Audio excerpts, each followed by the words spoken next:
Bonjour et bienvenue pour ce rendez-vous hebdomadaire de décryptage de l'actualité macroéconomique, géopolitique en mode affranchi.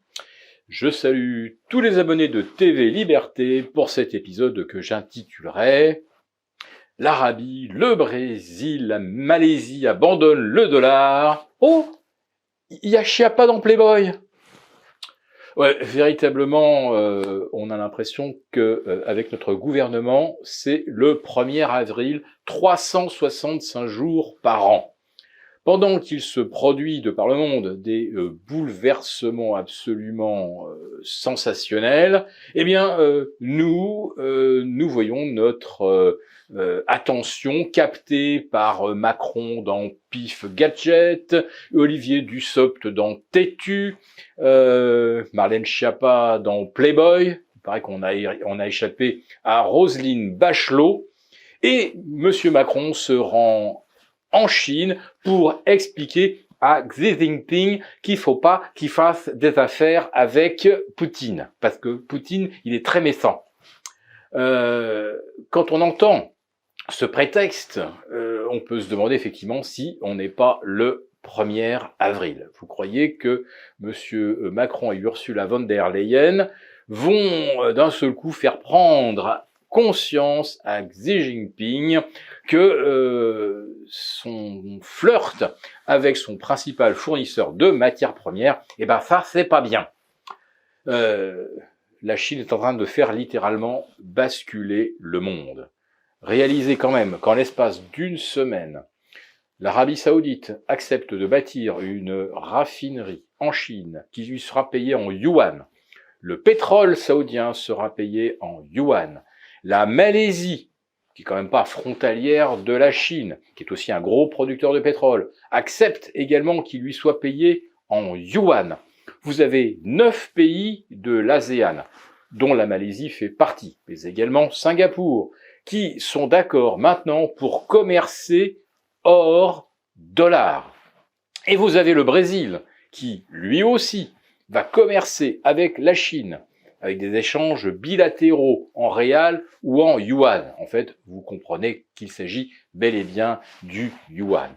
En réalité, le club de Shanghai aujourd'hui, alors on attend que l'Inde le rejoigne, mais c'est déjà plus de la moitié de l'humanité, et plus de la moitié de l'humanité prête à se passer du dollar. Alors, on n'en parle pas ou à peine dans les médias français, mais au moins à Washington, il y a des gens qui se rendent compte de ce qui se passe. Vous avez par exemple Karine Jean-Pierre, la porte-parole de la Maison-Blanche, qui explique que ce renoncement au dollar, ça viole le droit des Américains.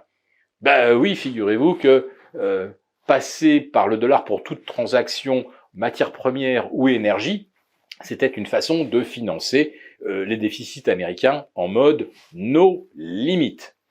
Et ce privilège du dollar, eh bien, il existe depuis 1971.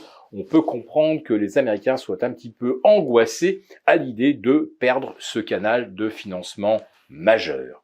Et oui, pendant qu'il y a tous ces bouleversements, eh bien, nos médias, eux, se concentrent sur le reportage minable de Schiappa dans Playboy.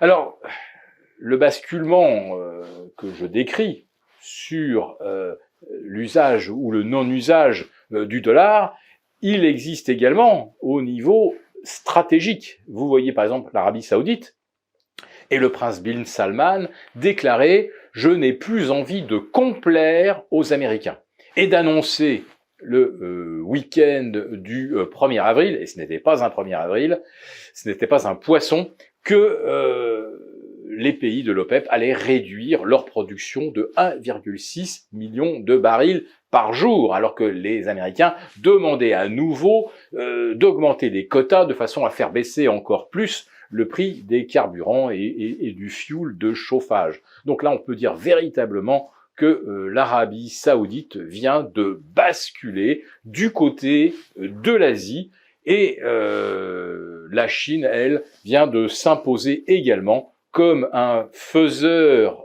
de paix en quelque sorte en orchestrant la reprise des relations diplomatiques entre l'Iran, l'Arabie, entre Téhéran et Riyad, ce que évidemment les Américains ne voulaient à aucun prix, espérant justement que cette division entre l'Iran et l'Arabie Saoudite affaiblirait l'OPEP et permettrait effectivement de garder le contrôle et de dicter un petit peu son attitude à l'Arabie Saoudite, qu'il s'agissait de protéger évidemment contre l'influence iranienne. Eh bien, la Chine a décidé de réunir les deux ennemis et semble y être parvenue. C'est absolument gigantesque, mais heureusement en France, nous avons Chiappa dans Playboy.